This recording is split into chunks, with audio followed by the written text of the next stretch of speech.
প্রিয় দর্শক, আসসালামু আলাইকুম। আমি দাঁড়িয়ে আছি গাজীপুরের একটি বিখ্যাত স্থান কালিয়াকুরের চন্দ্রা মোড়ে। তো আপনারা আমার পিছনে যে দেখছেন যে এরিয়াটুকু, এটা কিন্তু কালিয়াকুরের একটা বিখ্যাত স্পট চন্দ্রা মোড় যেটাকে বলা হয়। তো এইখানে কিন্তু আজকের যে পরিবেশটা দেখতেছেন, আজকে যে একেবারে পরিষ্কার পরিচ্ছন্ন, তো এখানে কিন্তু গতকাল পর্যন্ত এরকম পরিষ্কার পরিচ্ছন্ন ছিল না। বৈষম্য বিরোধী ছাত্র আন্দোলনের কারণে শুধুমাত্র এই কালিয়াকুরের চন্দ্রা মোড় নয়, সারা বাংলাদেশের রাস্তাঘাট যা আছে সব কিছুই কিন্তু একেবারে বিভিন্ন ইট পাটকেল লাঠি সোঁটা থেকে শুরু করে অনেক ছেঁড়া জুতা থেকে শুরু করে রাস্তা একেবারে ভরপুর ছিল।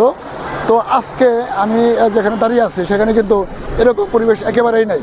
এটা কিন্তু আপনার গাবতলী হয়ে ঢাকা যাওয়ার যে রাস্তা, এটা দেখেন একেবারে যান চলাচল একেবারে স্বাভাবিক। এখানে রাস্তায় কোনো ধরনের কোনো ময়লা নেই।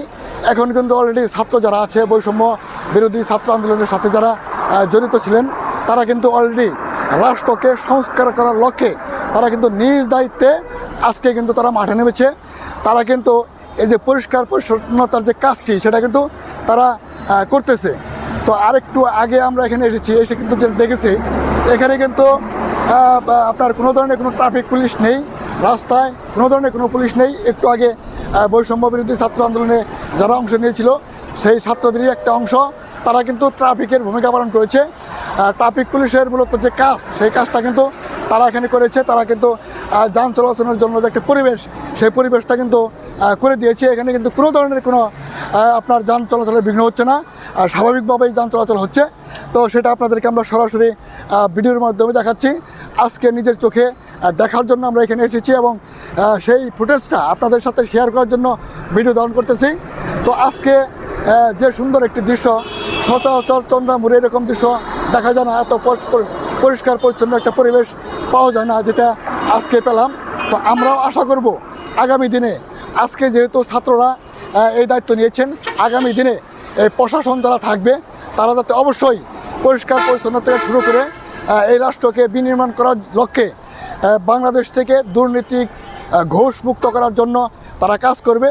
এখন ছাত্র বৈষম্য বিরোধী ছাত্র আন্দোলন যারা আছেন তাদের একটাই দাবি, এদেশের মানুষ যেটা অর্জন করেছে, অর্থাৎ ছাত্র আন্দোলনের মাধ্যমে এদেশের মানুষ যেটা অর্জন করেছে, সেই সফলতা যাতে সাধারণ মানুষের ঘরে ঢুকে, সেই ঘরে ঢুকানোর জন্য আজকে কিন্তু দায়িত্ব নিতে হবে অন্তর্বর্তীকালীন সরকারকে।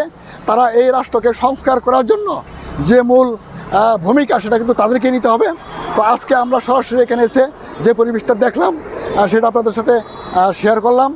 তো আসলে এই গত 10-12 দিন মানুষ কিন্তু রাস্তাঘাটে এরকমভাবে বের হতে পারেনি। শুধুমাত্র যারা এই বৈষম্য বিরোধী ছাত্র আন্দোলনে অংশ নিয়েছেন তারাই কিন্তু রাস্তায় নেমে এসেছেন। সাধারণ ছাত্রছাত্রী এবং ছাত্রদের গার্ডিয়ান যারা আছে তারা কিন্তু রাস্তায় নেমে এসেছেন। একেবারে দিনমজুর যারা ছিলেন, যারা দৈনিক ইনকাম করে খায়, তারা কিন্তু কোনো কাজ করতে পারে নাই। তো আজকে আমি আজকের এই পরিবেশটা দেখে অত্যন্ত আনন্দিত। সেই পরিবেশটা আপনাদেরকে দেখালাম এবং যান চলাচল যেহেতু একেবারে স্বাভাবিক রয়েছে, তাই আপনার নিম্ন আয়ের মানুষ যারা আছেন এবং যারা দৈনিক ইনকাম করে খায়, তারা এখন থেকে দৈনিক কাজ করতে পারবে এবং ইনকাম করে খেতে পারবে। তো এই দৃশ্য দেখে আমার অত্যন্ত ভালো লেগেছে, আপনাদের সাথে শেয়ার করলাম। সকলেই ভালো থাকবেন, সুস্থ থাকবেন, নিরাপদ থাকবেন। আল্লাহ হাফেজ, আসসালামু আলাইকুম।